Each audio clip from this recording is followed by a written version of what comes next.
십자가 앞에서 처형 대장의 고백. 지저스 크라이스트 추상화입니다. 금주는 고난주간입니다. 하나님과 동등한 본체이시며 하나님의 아들이신 예수님은 죄란 반드시 대가를 치러야 하는 것이어서 우리 죄를 대신 지시고 더 이상 죄인으로 살지 않도록 우리를 구원해 주셨습니다. 그리고 로마의 통치하에서 예수님은 십자가형으로 죽으셨습니다. 예수께서 큰 소리를 지르시고 숨지시니라. 이에 성소 휘장이 위로부터 아래까지 찢어져 둘이 되니라. 예수를 향하여 섰던 백부장이 그렇게 숨지심을 보고 이르되 이 사람은 진실로 하나님의 아들이었도다 하더라. 마가복음 15장 말씀입니다. 오늘 제목입니다. 십자가 앞 처형대장의 고백. 먼저는 성소 휘장 찢어짐의 의미, 그리고 백부장의 고백, 그 하나님의 아들, 세 가지로 나눠서 보겠습니다. 예수께서 가상칠언을 마치고 숨을 거두셨다는 것이 37절에 나옵니다.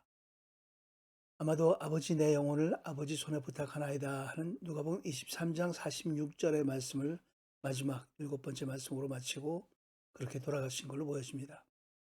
그런데 숨을 거두실 때 휘장이 찢어졌다 그러죠. 성전엔 두 개의 휘장이 있습니다. 먼저는 지성소와 성소를 가르는 휘장이 있고 1년에 한 번씩 대제사장이 지성소에 들어갈 때 그 휘장 너머로 들어가게 되는 거죠. 그 출애굽기 26장에 나옵니다. 그 두 번째는 일반적으로 많이 알려져 있지 않은 휘장인데 바깥을 휘장이 있습니다.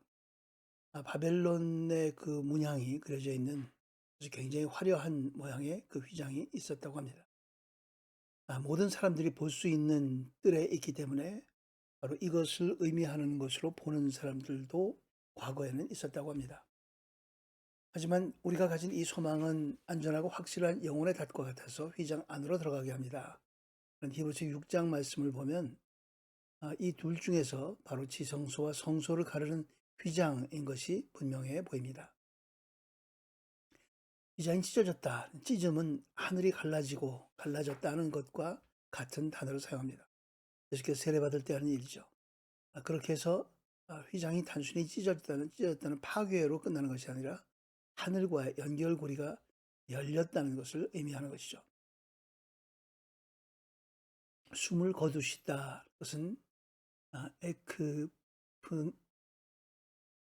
푸뉴마 할 때 푸네오, breathe out, 내쉰다, 숨을 내쉰다 하는 그런 의미의 단어를 사용합니다.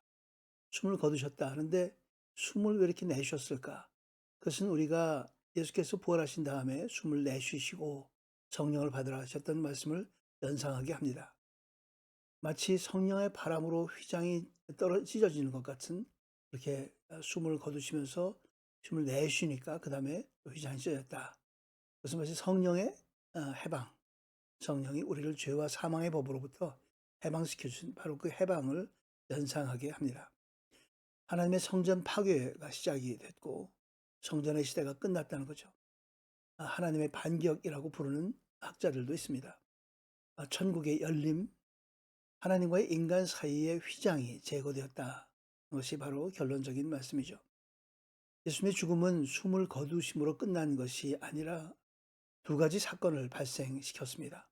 바로 그 첫 번째는 성전 휘장 찢어진 것과 두 번째는 백부장 고백인데 휘장이 찢어지면서 그 이후에 백부장 고백이 나오게 되었죠. 순서대로 인과관계로 볼 수도 있겠습니다. 그것은 성취와 계시라는 그 함축적인 단어로 얘기하는 학자들이 있습니다. 하나님이 우리를 사랑하셔서 하나님의 사랑이 직접 다이렉트로 올 수 있는 성취를 이뤘고 또 백부장은 하나님의 감추어진 비밀을 보게 되면서 계시됨으로써 알려지면서 고백하게 되었다. 성취와 계시, performance and revelation입니다. 자, 두 번째 백부장의 고백을 보겠습니다. 예수님의 순환 과정과 죽음을 가장 가까이에서 본 십자가 처형 현장 지휘자인 것이죠. 복음서 최초의 신앙 고백을 한 이방인이기도 합니다. 어떻게 이런 일이 있을까? 수많은 종교인들도 있고 또 제자들도 있었는데 그들이 아니고 백부장입니다. 백부장의 입에서 이런 고백이 나오게 되었습니다. 백부장과 및 함께 예수를 지키던 자들이 지진과 그 일어난 일들을 보고 심히 두려워하며 이르되 이는 진실로 하나님의 아들이었도다. 그것은 마태복음 27장에 나온 말씀이지만 비슷한 내용이지만 조금 좀 다릅니다. 하지만 결론은 하나님의 아들이었다고 얘기하는데 그 과정이 재밌습니다. 이 당시에는 황제 체제 하에 있는데 황제 숭배 체제 밑인데 황제가 신이죠. 그런데 예수님을 하나님의 아들이다 하는 고백은 쉽지 않은 고백이었습니다. 그 과정들은 보고 일어날 일들을 보고 보았습니다. 그리고 두려워했습니다. 느꼈죠. 두려움을 느끼고 그리고 고백하게 되었습니다. 왜냐하면 알았기 때문에 하나님의 아들이구나 하는 것을 고백하게 되었습니다. 이 고백이 있기까지 이 과정에는 전쟁을 한 것도 아니고 정복을 이룬 것도 아니고 선전을 한 것도 아닙니다. 그 복음은 이런 과정을 거치지 않고 전혀 다른 방식으로 전달이 되었습니다. 오직 십자가 고난과 죽음만 있었습니다. 그리고 백부장은 변했습니다. 그리고 역사 속에서 반응하는 하나님의 일하심을 백부장은 보았던 거죠. 그것을 경험했던 것이죠. 하나님이 일하시는구나. 진짜 그렇구나.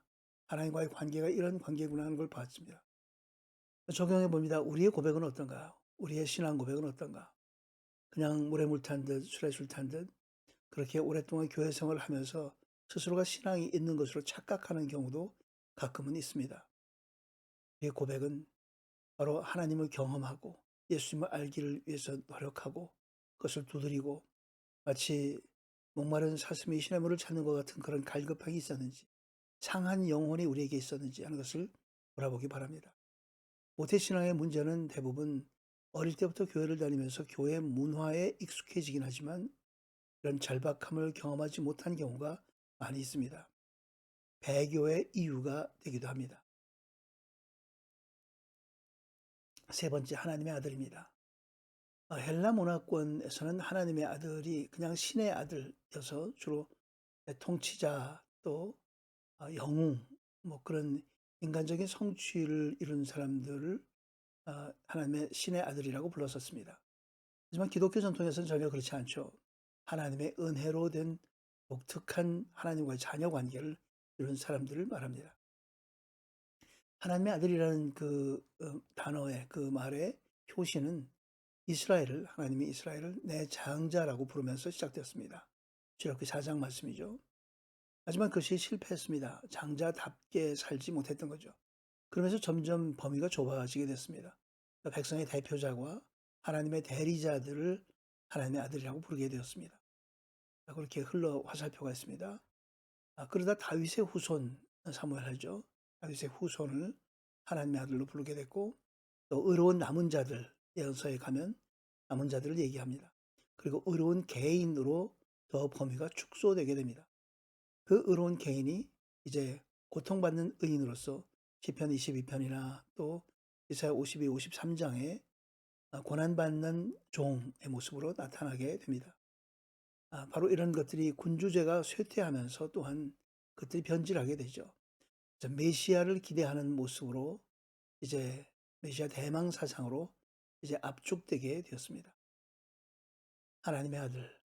마가복음은 서두부터 하나님의 아들에 관한 말씀을 얘기하죠.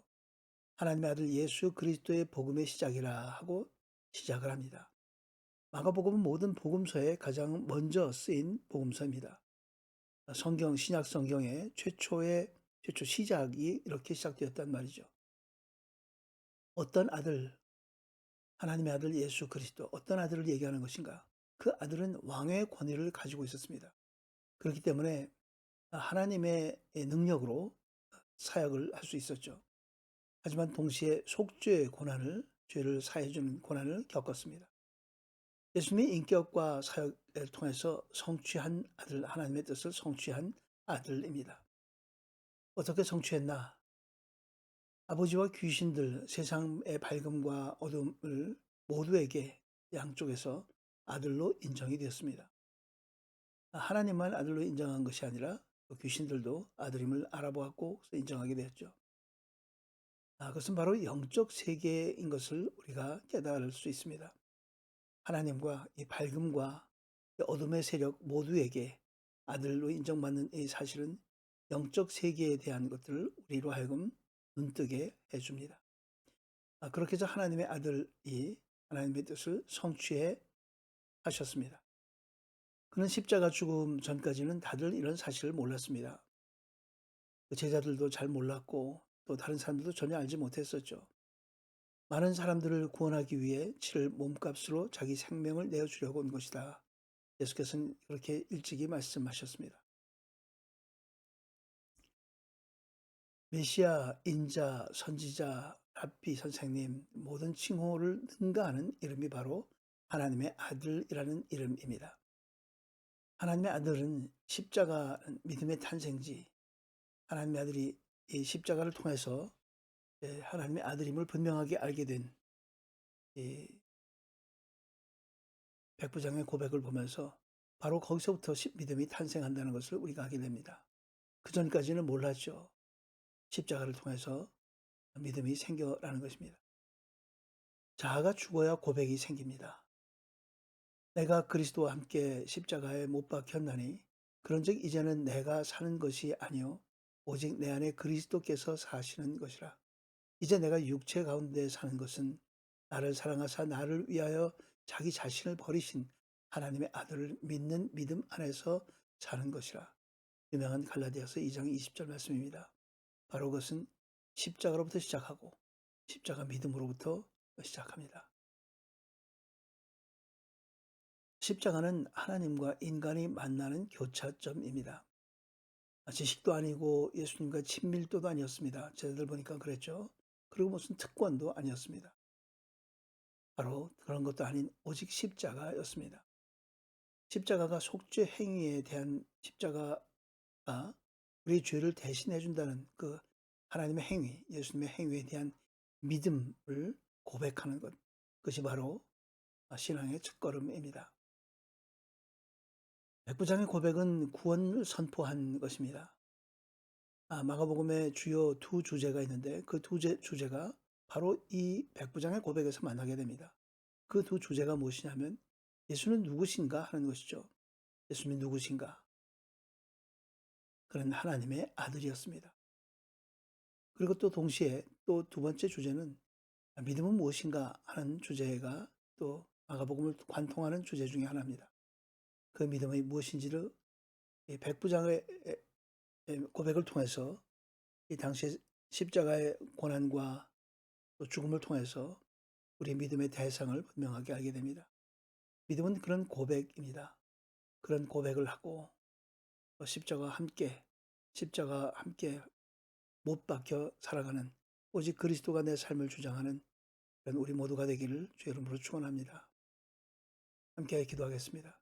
참 좋으신 아버지 하나님, 내 힘과 능력을 의지함 대신 아버지의 은혜를 바라보며 그 아들 예수님의 이름으로 범사에 기도하며 살게 하여 주옵소서. 능력을 경험할 적용 있는 믿음을 주시옵소서. 세상 모든 이름 위에 뛰어난 이름 예수 그리스도 하나님의 아들만을 믿는 믿음으로 모든 어려움을 뛰어넘게 하여 주옵소서.